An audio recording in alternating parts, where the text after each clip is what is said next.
అదేవిధంగా దీనికి భిన్నంగా మన ప్రభుత్వం రాగానే గత ఈఎస్ఐ కార్పొరేషన్కి అప్పగించిన విజయవాడ గుణదల ఆసుపత్రిని గౌరవ ముఖ్యమంత్రి నారా చంద్రబాబు నాయుడు గారి చొరవతో రాష్ట్ర ప్రభుత్వం ఆధీనంలోకి తీసుకురావడం జరిగింది అధ్యక్ష. ఇప్పుడు పార్సాది గారు ఓన్లీ 1 minute. ధన్యవాదాలు అధ్యక్ష. క్లారిటీ ఇద్దిగా నేను అత్యంత వెనుకబడినటువంటి కర్నూలు జిల్లా ఆదోని నియోజకవర్గం నుంచి ప్రాతినిధ్యం వహిస్తున్నాను అధ్యక్ష. అక్కడ ఒక తల్లి పిల్లల హాస్పిటల్ ఉంది అధ్యక్ష. 50 పడకల ఆసుపత్రి. సుమారుగా చుట్టుపక్కల 4 నియోజకవర్గాలు ఆదోని, మంత్రాలయం, ఎమ్మిగనూరు, మిగతా ప్రాంతాలకన్నింటికీ కూడా కనెక్టెడ్ గా ఉన్నటువంటి హాస్పిటల్ అధ్యక్ష. అది ఏమాత్రం ఈఎస్ఐ హాస్పిటల్ మీరు రెగ్యులర్ హాస్పిటల్ ఉంటున్నారు. నేను అక్కడ డిమాండ్ ఎక్కువగా ఉందని చెప్పడానికి మాత్రమే చెప్పాను అధ్యక్ష. నేను అక్కడ డిమాండ్ ఎక్కువ, సుమారుగా 450 డెలివరీలు ప్రతి నెల జరుగుతాయి అధ్యక్ష. కానీ అదే సందర్భంలో ఈఎస్ఐ హాస్పిటల్కి తగినంత స్థలము, చిన్న హాస్పిటల్ ఉంది అధ్యక్ష. ఓన్లీ డిస్పెన్సరీ వరకే నడుపుతున్నారు అధ్యక్ష. దాన్ని తగినంత స్థలం ఉన్నప్పటికీ కూడా, ఎస్టాబ్లిష్ చేసే అవకాశం ఉన్నప్పటికీ కూడా దాని మీద దృష్టి లేకపోవడం వల్ల అది పూర్తిగా మూలబడి ఉంది అధ్యక్ష. దాన్ని కూడా అభివృద్ధి చేయగలిగితే మిగతా హాస్పిటల్తో పాటు దానికి కూడా ప్రాముఖ్యత వస్తుంది. అక్కడ ఉన్నటువంటి ఈ కార్మికులు అందరికి కూడాను ఇప్పుడైతే అక్కడ డెలివరీలు అవ్వు, అక్కడ జనరల్ హాస్పిటల్ అడ్మిషన్స్ లేవు కాబట్టి అందరూ జనరల్ హాస్పిటల్స్ మీద లోడ్ పెరిగి బిల్డ్ అవుతుందన్న ఉద్దేశం అధ్యక్ష. అందువల్ల దయచేసి ఆదోనిలో కూడా ఈఎస్ఐ నోట్ చేసుకొని పరిశీలించండి ఒకసారి. రాధాకృష్ణ గారు. ధన్యవాదాలు అధ్యక్ష. గౌరవ మంత్రివర్యులు ఈరోజు దీనికి సంబంధించి ఇచ్చినటువంటి సమాధానానికి ధన్యవాదాలు తెలియజేసుకుంటూ, ముఖ్యంగా మంత్రివర్యులు ఇచ్చినటువంటి సమాధానంలో ఈఎస్ఐ ఆసుపత్రులు లేనందున కార్మికులు తీవ్ర ఇబ్బందులు పడుతున్నారనేది కూడా వాస్తవమేనా అని అడిగితే లేదండి అని ఇచ్చారు. ఇది మరి అధికారులు రాసిస్తే మంత్రి గారు చదివారో మరేంటో తెలియదు. కానీ అక్కడ ఉన్నటువంటి పరిస్థితి ఒకసారి మీకు తెలియజేయాలనుకుంటున్నాను అధ్యక్ష. తణుకు పశ్చిమ గోదావరి జిల్లాలోనే కాకుండా రాష్ట్రంలోనే ఒక పారిశ్రామికంగా అభివృద్ధి చెందినటువంటి పట్టణం అధ్యక్ష. ఇక్కడ పరిశ్రమల్లో ముఖ్యంగా ఫర్టిలైజర్స్ ఉన్నాయి అధ్యక్ష, అలాగే ఫార్మా ఇండస్ట్రీస్ ఉన్నాయి అధ్యక్ష, ఫుడ్ ప్రాసెసింగ్ ఇండస్ట్రీ ఉన్నాయి అధ్యక్ష, ఆక్వా ఉన్నాయి అధ్యక్ష, ఫ్యాబ్రికేషన్ ఉన్నాయి అధ్యక్ష, స్పిన్నింగ్ మిల్స్ ఉన్నాయి అధ్యక్ష. ఈ ప్రాంతంలో దాదాపు 17,000 మంది ఉన్నారు అధ్యక్ష. వారితో పాటుగా ఈఎస్ఐ లబ్ధిదారులతో పాటు వారి కుటుంబ సభ్యులతో కలిపితే 60,000 మంది పైగా ఈరోజు లబ్ధిదారులు ఉన్నారు అధ్యక్ష. ముఖ్యంగా ఇక్కడ ఈఎస్ఐ ఆసుపత్రి నిర్మించాలనేది కార్మికులకు కలగానే మిగిలిపోతుంది అధ్యక్ష. మంత్రి గారు చెప్పారు 12,000 మంది ఉన్నారు, ఇక్కడ 20,000 మంది ఉంటేనే కానీ హాస్పిటల్ ప్రతిపాదన కుదరదని చెప్పి.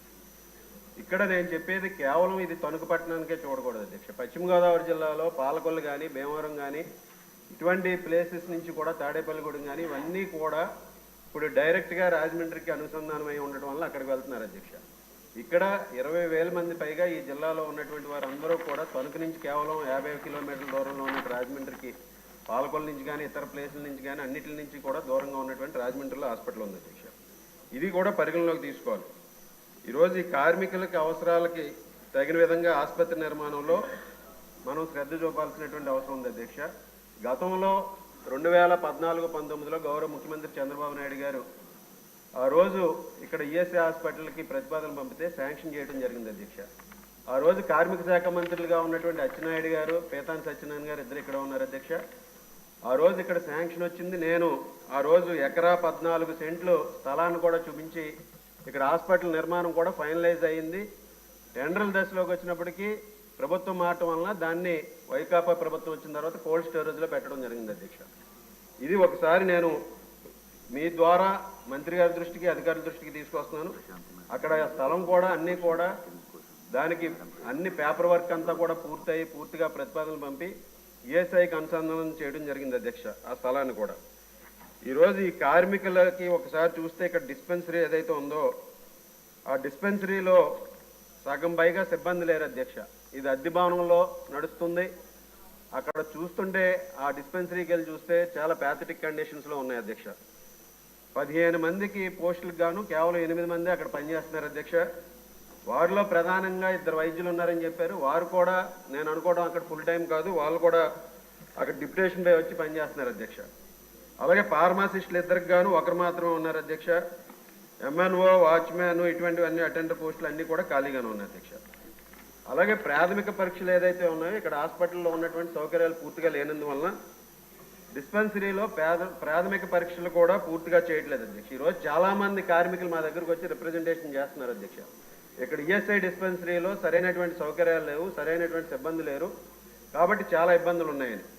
అక్కడ ఇన్సులిన్, టీటీ ఇంజక్షన్లు కానీ, ఎక్స్రేలు కానీ, షుగర్ పరీక్షలు కానీ ఇటువంటివన్నీ కూడా చేసే పరిస్థితి లేదు అధ్యక్ష. ఆ డిస్పెన్సరీలో ప్రైవేట్ ల్యాబ్లో పరీక్షలు చేయించుకుంటే ఈఎస్ఐ వైద్యులు కుదరదని చెప్తున్నారు అధ్యక్ష. ఈ విధంగా మందులు కూడా ప్రతి 3 నెలలకి కంపెనీలు మార్చేయడం వలన అక్కడ కార్మికుల ఆరోగ్యం మీద తీవ్రమైనటువంటి ప్రభావం చూపిస్తుంది అధ్యక్ష. ఇక్కడ అన్ని పరీక్షలకి ఈసీజీలో ఎక్స్రే తీయాలన్నా గతంలో మంజూరైనటువంటి ఆసుపత్రిని నిర్మిస్తే ఇక్కడ ప్రజలకి అందరికీ కూడా సౌకర్యం పెరుగుతుంది అధ్యక్ష. ఆ 20,000 మందిని ఏదైతే ప్రతిపాదనగా తీసుకుంటున్నారో దాన్ని మరలా గత ప్రభుత్వంలో 2019, 14, 19 ముందు శాంక్షన్ అయినటువంటి హాస్పిటల్ ఆ రోజు ఏ కండిషన్స్ మీద శాంక్షన్ అయిందనేది కూడా పరిశీలించి ఈరోజు దాన్ని స్థలం ఉంది కాబట్టి ఇది కేంద్ర ప్రభుత్వ సహకారంతో మనం ఈఎస్ఐ నిధులు కూడా ఇప్పుడు చాలా పెద్ద ఎత్తున నిధుల్ని ఉపయోగించుకోలేదని చెప్పారు.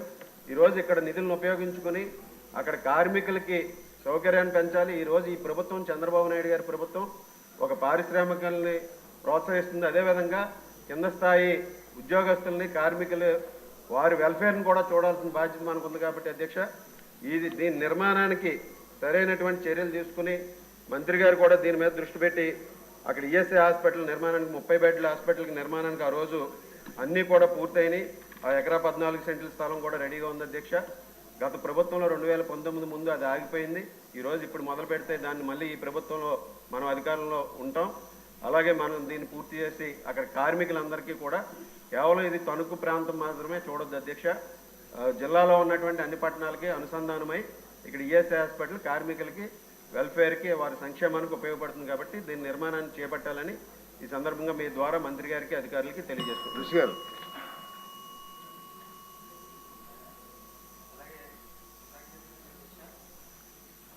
తణుకులో 12,600 సభ్యులు మాత్రం ఐపీ హోల్డర్స్ మాత్రం ఉన్నారు అధ్యక్ష. అది సుమారు 20,000 మంది ఉంటే కానీ అక్కడ హాస్పిటల్ 30 బెడెడ్ హాస్పిటల్ నిర్మించడానికి అవ్వదు అధ్యక్ష. అందులో భాగంగానే గత ప్రభుత్వంలో ఎక్కడ డ్రైవ్ అనేది జరగలేదు అధ్యక్ష. ఈ కార్మిక శాఖలో 10 మంది దాటి ఎక్కడ కార్మికులు ఉన్నా సరే అది కార్మిక శాఖ కిందకు వస్తుంది అధ్యక్ష. కాకపోతే ఈ హాస్పిటల్స్ కానీ, ఈ ఆక్వా ఫీల్డ్ కానీ, అలాగే ఈ లాడ్జీలు కానీ ఏవి కూడా నమోదు చేసుకోవట్లేదు అధ్యక్ష. దానికి కారణం ఈ కార్మికులకి కొన్ని హక్కులు వస్తాయి, వాళ్ళని తీయడానికి అవ్వదనే ముఖ్య కారణం చెప్తున్నారు అధ్యక్ష. దాని గురించి కూడా మేము స్పెషల్ డ్రైవ్ పెట్టడం జరిగింది అధ్యక్ష. ఇక్కడ నుంచి ప్రతి 10 మంది దాటిన సంస్థ ఏదున్నా సరే అది కార్మిక శాఖ కింద రావాలనేది డ్రైవ్ కూడా చేయడం జరుగుతుంది అధ్యక్ష. ఇంచుమించు 2 సంవత్సరాల్లో దీని 25 లక్షల మంది, ఇప్పుడు 14,50,000 మంది ఇన్సూర్డ్ పర్సన్స్ ఉన్నారు అధ్యక్ష. దాని సుమారు 25 లక్షల మందికి తీసుకుని వచ్చే ప్రయత్నం జరుగుతుంది అధ్యక్ష. ఖచ్చితంగా అతి త్వరలో ఈ 12,610 ఏదైతే ఇన్సూర్డ్ పర్సన్స్ ఉన్నారో దాన్ని 20,000 చేసి అత్యంత వేగంగా ఈ తణుకు చుట్టుపక్కల పరిసర ప్రాంతాల వారికి ఈ 30 బెడెడ్ హాస్పిటల్ ప్రపోజల్ పంపడం జరుగుతుంది అధ్యక్ష. అలాగే కర్నూలులో కూడా 100 బెడెడ్ హాస్పిటల్ కోసం ప్రపోజల్ పంపడం జరిగింది అధ్యక్ష. Only 1 supplementary.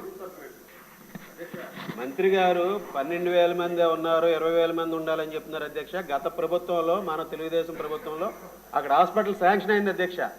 ఆ రోజు అది నిర్మాణం జరగలేదు. ఇది అధికారులు పరిశీలించాలి. దీని నెంబర్ ఏంటో, ఈ నెంబర్లకి ఏమేంటి అనేది ఒకసారి పరిశీలించి దాన్ని మరలా అక్కడ ప్రతిపాదనలు ఏదైతే ఉన్నాయో పాత ప్రతిపాదనలు తీసి దాన్ని పునఃప్రారంభించాలని మీ ద్వారా కోరుకుంటున్నాను అధ్యక్ష. మంత్రి గారు, వెస్ట్ గోదావరిలో నేను ఇన్ఛార్జ్ మంత్రి చేశా. కార్మికులు చాలా ఎక్కువ మంది ఉన్నారు, ఇండస్ట్రీస్ ఉన్నాయి, చేపల చెరువులు ఉన్నాయి కాబట్టి అధికారులతో కూర్చొని ఎమ్మెల్యే గారితో మాట్లాడి వీలైనంత 99%, 100% అక్కడ చేయడానికి ప్రయత్నం చేయండి. సరే, ఓకే. నెక్స్ట్ క్వశ్చన్ అండి, 25 సంజయ్ రాణి గారు, మినిస్టర్ గారు.